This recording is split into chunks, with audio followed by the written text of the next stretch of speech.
ঠান্ডা মাথায় তারা এই হত্যাগুলো করে। বাংলাদেশের বিজয়কে তারা ভারতের বিজয় দিবস হিসাবে যে উল্লেখ করেছে, এটা খুবই ন্যাক্কারজনক। আর ফেলানীকে হত্যা করে তো আসলে শুধু আমাদের ফেলানীকে হত্যা করে না, আমাদের স্বাধীনতাকে তারা সেদিন হত্যা করেছে। বাংলাদেশ একটি স্বাধীন সার্বভৌম রাষ্ট্র।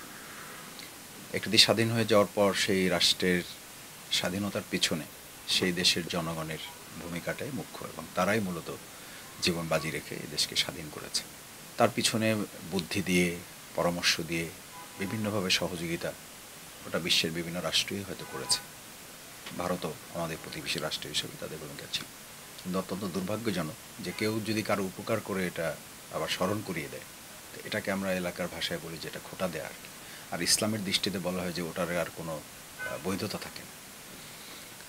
আমার মনে হয় ভারত অত্যন্ত পরিকল্পিতভাবে, আমি ভারতের সমস্ত নাগরিককে এটার সাথে সম্পৃক্ত করতে চাই না, একটা ক্ষুদ্র গোষ্ঠী অত্যন্ত পরিকল্পিতভাবে এবং ষড়যন্ত্রমূলকভাবে ভারতের এই বাংলাদেশকে স্বাধীন করার পিছনে তাদের ভূমিকার কথা উল্লেখ করে প্রকৃতপক্ষে তারা নিজেদের অবদানটাকে খাটো করে এবং লজ্জিত করে তাদের নাগরিককে।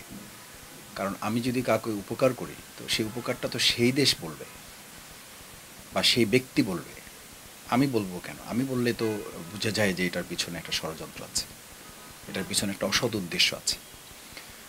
তো আমি বরাবরই লক্ষ্য করেছি যে যতক্ষণ থেকে রাজনীতি দেশ স্বাধীনতা বুঝতে শুরু করেছি, যে ভারত সবসময় একটা গোষ্ঠী বা একটা দল বা একটা সম্প্রদায় যে প্রকাশ্যে বলার চেষ্টা করে, বিশেষ করে নরেন্দ্র মোদীর এই বছরের যে বিজয় দিবসে তারা শুভেচ্ছার অংশ হিসাবে বাংলাদেশের বিজয়কে তারা ভারতের বিজয় দিবস হিসাবে যে উল্লেখ করেছে, এটা খুবই ন্যাক্কারজনক এবং দুর্ভাগ্যজনক মনে করি আমি। এবং এটা বাংলাদেশের স্বাধীনতা সার্বভৌমত্বকে অস্বীকার করা।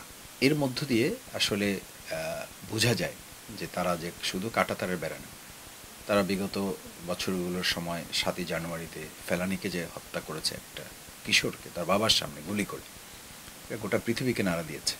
বিভিন্ন সময় তারা এই হত্যাকাণ্ডগুলো পরিচালনা করে অত্যন্ত পরিকল্পিতভাবে এবং কোনো রকম মানে উত্তেজনা ছাড়াই ঠান্ডা মাথায় তারা এই হত্যাগুলো করে।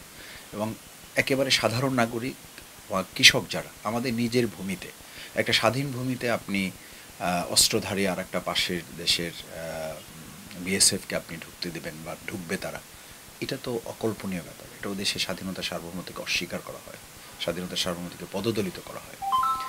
আর ফেলানীকে হত্যা করে তো আসলে শুধু আমাদের ফেলানীকে হত্যা করে না, আমাদের স্বাধীনতাকে তারা সেদিন হত্যা করেছে এবং স্বাধীনতার প্রতি তারা বৃদ্ধাঙ্গুলি প্রদর্শন করেছে। আমি মনে করি যে ফেলানী হত্যাকাণ্ডের সেই 7ই জানুয়ারিকে ফেলানী হত্যা দিবস জাতীয়ভাবে এটা ঘোষণা করা উচিত।